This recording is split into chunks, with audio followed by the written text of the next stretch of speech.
அனைவருக்கும் வணக்கம். தெய்வீக பலன்கள் சேனல் சார்பாக தங்களை அன்புடன் வரவேற்கிறோம். இன்று நம் காணொளியில் காண விரும்புவது 2026 மகா பாக்கிய யோகத்தால் அதிர்ஷ்டம் அடிக்கப் போகும் ராசிகள் யார் என்பதை பற்றி இந்த காணொளியில் பார்க்கலாம். வாருங்கள் காணொளிக்கு செல்லலாம். மறக்காமல் ஒரு சப்ஸ்கிரைப் செய்யவும். செவ்வாய் மற்றும் சந்திர கிரகங்களின் சுற்றுப்பாதையில் ஒன்றுக்கொன்று 1, 4, 7 மற்றும் 10ஆம் வீடுகளில் இருக்கும்போது சந்திரன் மங்கள யோகம் அல்லது மகா பாக்கிய யோகம் உருவாக்குகிறது. இது சில ராசிகளுக்கு அதிர்ஷ்டத்தை தருகின்றன. முதலாவதாக மேசம் ராசி நண்பர்கள். மேச ராசியின் அதிபதி செவ்வாய் என்பதனால் இந்த மகா பாக்கிய யோகம் செவ்வாய் கிரக ராசிகளுக்கு முழுமையான நற்பலன்களை வழங்குகின்றன. பழைய முதலீடு மூலம் பண வரவு உண்டாகும். திடீர் பண ஆதாயத்திற்கு வாய்ப்புள்ளன. பங்குகளில் லாபம் தரும். வங்கி இருப்பு கணக்குகள் அதிகமாக உயரும். இதுவரை சந்தித்து வந்த நிதி சிக்கல்களிலிருந்து முழுமையாக விடுதலை பெறுவீர்கள். கடன் பிரச்சனை கண்டிப்பாக முடிவுக்கு வந்தே தீருகின்றன. அடுத்ததாக கடகம் ராசி நண்பர்கள். கடக ராசி 4வது வீடான சுகஸ்தானத்தில் செவ்வாய் உச்சம் பெறுவதனால் வருமானம் அதிகரிக்கும். முக்கியமாக சொத்து, வாகன, வண்டினு அதிகமாக உருவாகும். பொன் பொருள் ஆபரணங்கள் சேரும். உடன்பிறப்புகளுடன் சொந்த தகராறு தீர்ந்து செல்வம் பெருகும். பங்குகள் முதலீடு நல்ல லாபம் தரும். வருமானம் பல வழிகளில் உயரும். புதிய வருமானத்திற்கான ஆதாரங்கள் திறக்கப்படும். திடீர் நிதி ஆதாயங்கள் எல்லாம் உண்டாகும். அடுத்ததாக துலாம் ராசி நண்பர்கள். துலாம் ராசிக்கு 4ஆம் வீட்டில் செவ்வாய் சஞ்சரிப்பதனால் துலாம் ராசிக்கு பல வழிகளில் பணம் கிடைக்கும். சிறிய முயற்சிகள் கூட பெரிய அளவிலான பணத்தை ஈர்க்கும். இதன் காரணமாக நிலம், சொத்து, வீடு, வாகன யோகம் உண்டாகி தொழிலதிபராகக்கூடிய வாய்ப்பு இருக்கின்றன. நீங்கள் வங்கியில் இருப்பு உயரும். தொழில் வியாபாரத்தில் வருமானம் கண்டிப்பாக அதிகரித்து செல்வந்தராகக்கூடிய வாய்ப்பு இருக்கிறது. இந்த காலகட்டத்தில் பணம் சார்ந்த பிரச்சனைகள் கண்டிப்பாக முடிவுக்கு வரும். நிலுவையில் இருந்த பணிகள் உங்களுக்கு வெற்றிகரமானதாக முடியும். அடுத்ததாக விருச்சகம் ராசி நண்பர்கள். விருச்சகம் ராசிக்கு 11ஆம் வீடான லாபஸ்தானத்தில் சந்திரன், அதாவது சந்திரன் யோகம் உருவானதால் வருமானம் பல வழிகளில் உங்களுக்கு உருவாகின்றன. வருமானம் பல வழியில் உயர்ந்து ரியல் எஸ்டேட் துறையில் இருப்பவர்களுக்கு செல்வம் பெருகும்.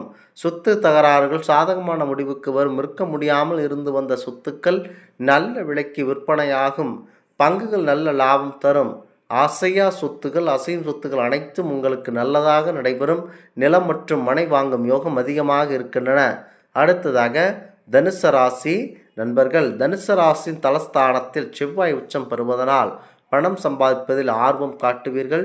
தொட்டதெல்லாம் பொன்னாகும். தொழில் வியாபாரத்தில் வருமானம் உயரும். திட்டமிட்டு முதலீடு செய்வார்கள். மதிப்புமிக்க பொருட்களை வாங்குவீர்கள். குடும்பத்தினரின் தேவைகளை நிறைவேற்றுவீர்கள். தொழில் புதிய உத்திகளை கையாண்டு அதில் வெற்றியும் பெறுவீர்கள். புதிய தொழில் தொடங்குபவர்களுக்கு கடன் உதவி அல்லது பண உதவி கிடைக்கலாம். அடுத்ததாக மகரம் ராசி நண்பர்கள். மகர ராசிக்கு 10ஆம் வீட்டில் சந்திரன் இருப்பதனால் நிலம் தொடர்பான தொழில், ரியல் எஸ்டேட் மற்றும் மூலம் சொத்து அதிகமாக உயரும். வருமானம் பல வழியில் அதிகரிக்கும். தொழில் பங்குகளில் முதலீடு செய்த வாய்ப்புகள் அதிகமாக இருக்கிறது. எதிர்பாராத பணவரவு உண்டாகும். மூத்த சகோதரர்கள் மூலம் உதவி கிடைக்கும். இதுவரை இருந்த கடன்கள் அடைய தொடங்கும். கலைத்துறை மற்றும் படைப்பு துறையில் இருப்பவர்கள் புகழும் பணமும் கண்டிப்பாக அவர்களுக்கு வந்து சேரும். குறிப்பாக இந்த புதித்திய யோகம், அதாவது கஜகேசரி யோகம் என பல யோகங்கள் ஜோதிடத்தில் குறிப்பிடுகின்றன. அதுபோல மகாபாக்கிய ராஜயோகம் என்றால் என்ன, அதன் கிரக அமைப்புகள் என்ன என்பதை தெரிந்து கொண்டீர்கள் என்று சொன்னால் அது உங்களுக்கு நல்லபடியாக நடைபெறுகின்றன. ஜோதிடத்தில் கிரகங்களின் அமைப்பை அடிப்படையாக வைத்து பல்வேறு யோகங்கள் குறிப்பிடப்படுகின்றன. யோகம் என்றால் அது ஒரு அமைப்பு தான். அதில் சில யோகங்கள் நன்மையும் சில யோகங்கள் கெடுதலும் செய்வது உண்டு. முக்கியமாக என்ன செய்தால் என்ன என தெரிந்து வைத்து கொள்ள வேண்டும். மிக சிறப்பாக யோகங்கள் இந்த மகாபாக்கிய ராஜயோகம் ஒன்று. இந்த யோகம் லக்னம் சூரியன் மற்றும் சந்திரனை உள்ளடக்கியது. சூரியன் மற்றும் சந்திரன் ஆகிய கிரகங்கள் ஒன்று ஒற்றைப்படை மற்றும் ஆண் ராசிகளான மிதுனம், துலாம், கும்பம், மேஷம் மற்றும் அதாவது சிம்மம், தனுசு ஆகிய ராசிகள் ஒன்றில் அமர்ந்திருக்க வேண்டும்.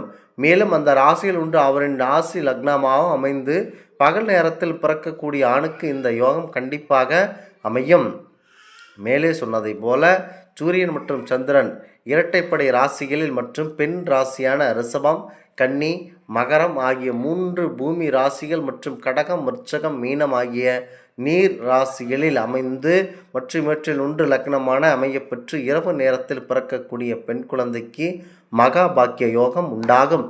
லக்னம் அதில் சூரியன் மற்றும் சந்திரன் ஆகிய 3ம் சேர்ந்து அமைந்தவன் அதற்கு பிறகு மகாபாக்கிய ராஜயோகம் என குறிப்பிடப்படுகிறது. இந்த யோகம் அமையப்பெற்ற ஆண் மற்றும் பெண் பல விதத்தில் சிறப்பான பலன்களை பெறுவார்கள். இவர்களின் நடை, உடை, பாவனை என எதையும் எதிர்பார்க்காமல் மாபெரும் கம்பீரமாக இருப்பார்கள். இவர்களுக்கு மகாலட்சுமி தேவியின் அனுகிரகம் எப்போதும் இருக்கும் என்பதால் இவர்களிடத்தில் எப்போதும் செல்வ வளம் அதிகமாக இருந்து கொண்டே இருக்கும். இவர்கள் எந்த ஒரு பெரிய சிரமங்களையும் சந்திக்காமல் வாழ்க்கையில் பெரிய அளவில் மகிழ்ச்சி நிறைந்ததாக இருக்கக்கூடிய சூழல் அமைய பெற்றவர்களாக இருப்பார்கள். இவர்களிடம் நல்ல பண்புகள், மற்றவர்களிடம் உதவ வேண்டும் என்ற மனப்பான்மை நிறைந்தவராகவும் இருப்பார்கள். இந்த யோகத்தின் முக்கியத்துவமே இவர்களின் ஆயுள் 25க்கு மேல் என்பது ஜோதிட நம்பிக்கையாக உள்ளது.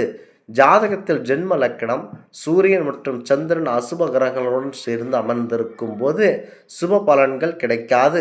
மறுபுறம் ஜாதகத்தில் சூரியன் மற்றும் சந்திரன் பலவீனமான ராசியில் இருப்பதும், அதாவது நீசத்தில் இருப்பதாலும் அசுப கிரகங்களின் பார்வை பெற்றிருப்பின் இந்த யோகம் சுப பலன்களை தராது. ஒவ்வொரு கிரகத்திற்கும் ஒரு நீச்ச மற்றும் நீச்ச இடங்கள் உண்டு. அப்படி இந்த மகாபாக்கிய யோகம் பெற்றவரின் ஜாதகத்தில் சூரியன் உச்ச நிலையில் இருக்கும்போது இந்த யோகம் சுப பலன்களை சிறப்பாக தரும். சூரியன் துலாமில் இருக்கும்போது அது நிச வீடு என்பதனால் இதற்கு பலன் குறைவாக இருக்கும். அதேபோல் இந்த யோகம் மைய பெற்ற பெண்ணுக்கு ஜாதகத்தில் சந்திரன் உச்ச ராசியான ரிஷபத்தில் இருக்கும்போது சுப பலன்கள் கிடைக்கும். அதுவே நீச வீடான விருச்சிக ராசியில் இருக்கும்போது பலவீனமாக இருப்பார். இதனால் சுப பலன்கள் சற்று குறைவாகத்தான் இருக்கும். குறிப்பாக இந்த ஆன்மீக தகவல் உங்களுக்கு பிடித்து இருந்தால் தெய்வீக பலன்கள் சேனலை கண்டிப்பாக சப்ஸ்கிரைப் செய்து கொள்ளவும். மீண்டும் ஒரு நல்லதொரு காணொளியில் உங்களை சந்திக்கிறோம். நன்றி, வணக்கம்.